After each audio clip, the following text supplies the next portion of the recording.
Bismillahirrahmanirrahim. Assalamualaikum warahmatullahi wabarakatuh.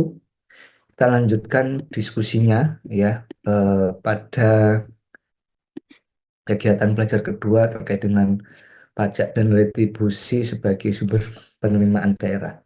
Ya, tidak dipungkiri ya pajak dan retribusi daerah atau PDRD ini selain daripada menjadi sumber APBN juga menjadi sumber APBD ya. Kalau dalam APBD masuknya ke pendapatan asli daerah yang terus-menerus rasionya membaik ya, terutama daerah-daerah atau kota-kota yang besar atau kabupaten yang memiliki memang sumber daya yang cukup. Ya misalkan Kabupaten Badung Bali itu bukan kota tapi kabupaten, tapi dia tax ratio-nya ini cukup bagus gitu ya, atau rasio penerimaan atau pajak daerah terhadap pendapatan daerah itu juga lebih dari 50% karena di sana wisatawan dan seterusnya itu sangat sekali mendukung untuk penerimaan pajak dan retribusi sebagai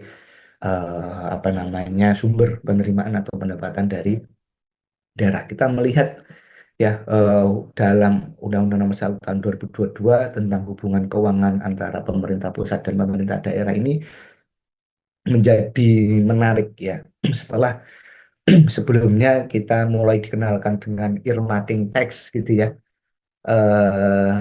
Apa earmarking tax yang dikenalkan Undang-Undang Nomor 28 Tahun 2009.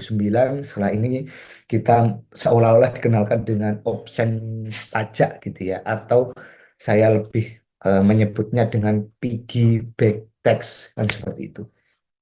Nah, sebenarnya option pajak yang ada di Undang-Undang HKPD ini apa namanya tidak bukan hal yang asing gitu ya.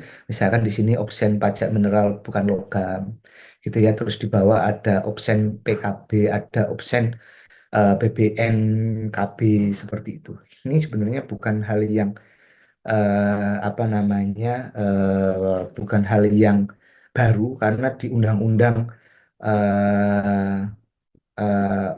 sebelumnya ya di tahun 57 itu sebenarnya juga sudah mengenalkan terkait dengan opsen pajak ya. Waktu itu opsen pajak untuk misalnya opsen pajak untuk pajak kekayaan atau di sana disebut PKK misalnya seperti itu.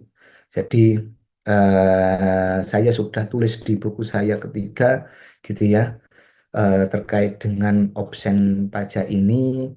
Coba saya share screen ya terkait option ini saya masih mencari ya. Judulnya ini bukunya gratis ya, bisa dicari di Google Doc pajak daerah dan retribusi daerah dalam ya, ini bisa dilihat ya kebijakan hubungan keuangan pusat dan daerah, ini halaman 41 ya. Ini masih berbicara terkait dengan earmarking ya. Coba nanti lah, ini sudah mulai saya taruh piggy bank teksnya ya. Coba yang oke, sudah terlewat ini sepertinya ya. Oke, ini ada di nah piggy bank text ini. Oke, oke, berarti sudah muncul ya di pasal 12 ayat 3 ya. Di situ apa namanya disebutkan opsi pajak merupakan tambahan pajak yang dipungut oleh pemerintah daerah basis. Oke, nanti bisa di apa namanya bisa dipelajari di buku saya yang ketiga yang berjudul Pajak Daerah dan Retribusi Daerah dalam Kebijakan Hubungan Keuangan Pusat dan Daerah untuk bisa melengkapi modul dari pembelajaran kedua ini. Apa bedanya dengan apa namanya e-marketing teks dan seterusnya, silahkan bisa dipelajari. Terima kasih. Alhamdulillahirabbil alamin. Wassalamualaikum warahmatullahi wabarakatuh.